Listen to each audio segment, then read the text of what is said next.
FMCG sector ने भी health, hygiene और वेलनेस प्रोडक्ट्स के दम पर न केवल कारोबार जमाए रखा बल्कि लोगों को रोजगार भी दिया।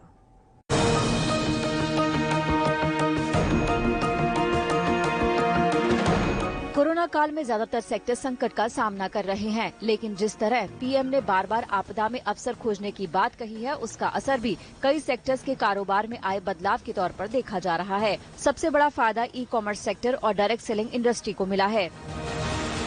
ई कॉमर्स सेक्टर के फायदे का असर ये हुआ है कि आने वाले फेस्टिवल सीजन में कंपनी 1 लाख लोगों को नौकरी पर रखने वाली है। डायरेक्ट सेलिंग कंपनी वेस्टेज का दावा है कि कोरोना काल में ऑनलाइन ऑर्डर 300% बढ़े हैं। इस सफलता में सबसे बड़ा हाथ एफएमसीजी सेक्टर का है। लॉकडाउन में जहां सब कुछ बंद था, वहीं पर घर में रसोई से लेकर बाथरूम तक इस्तेमाल होने वाले सामानों की बिक्री में जोरदार तेजी आई। इससे इन कंपनियों को बेरोजगार होते लोगों को काम दिलाने में भी मदद मिली है।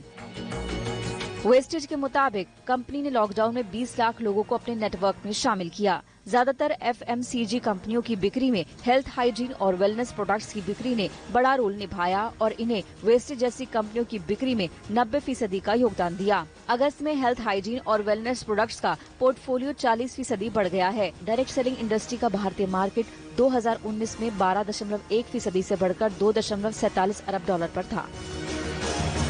2011 से 2016 के बीच दोगुना हो चुका ये मार्केट कोरोना के बाद फिर से रोजगार देने और तरक्की करने को तैयार है। Direct selling industry specially online जो हमारे प्रोडक्ट्स की डिमांड बहुत ज्यादा बढ़ी है, इसके करके ना ही सिर्फ प्रोडक्ट्स के करके लोग इसका बेनिफिट उठा रहे हैं, बल्कि पैंडेमिक के टाइम पे लाखों करोड़ों लोगों ने जिन्होंने अपनी नौकरियां गंवा दी थी, डायरेक्ट सेलिंग इंडस्ट्री ने उनको एक बहुत बड़ी अपॉर्चुनिटी दी है ताकि अपने लिए एक sustainable and viable source of income देख सकें।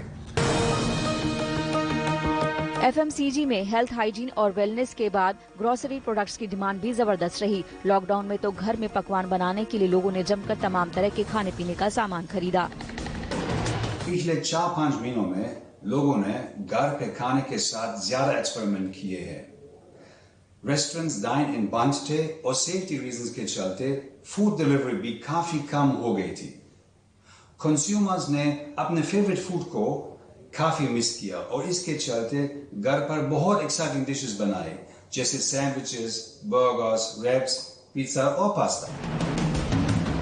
ग्रोसरी की डिमांड का अभी तक ये असर है कि जियो मार्ट से मुकाबला करने के लिए सभी ई कॉमर्स कंपनियां सितंबर के आखिर से दिवाली तक दाल चावल के कारोबार से जियो से टकराएंगी। इसके लिए जो तैयारियां की गई हैं, उसमें फ्लिपकार्ट ने वॉइस एनेबल सर्च विकल्प शुरू किया है। अमेजन ने अपनी पेंट्री सर्विस को 300 शहरों तक बढ़ा दिया है और 5 शहरों में फ्रेश फूड सेवा लॉन्च की है। मार्केट लीडर बिग बास्केट अपने प्रोडक्ट्स की रेंज को 30,000 से बढ़ाकर 40,000 करने जा रहा है। ग्रोफर सितंबर के आखिर से दिवाली तक इवेंट आयोजित करेगा। हालांकि मामला केवल ई कॉमर्स कंपनियों के मुकाबले या इनकी ग्रोथ तक सीमित नहीं है। जियो मार्ट के मॉडल को देखते हुए कंपनियां अब लोकल दुकानदारों को भी अपने नेटवर्क में शामिल करके ज्यादा से ज्यादा ग्राहकों तक पहुंच बना रही हैं। आज तक ब्यूरो। बिजनेस आज तक में फिलहाल इतना ही, लेकिन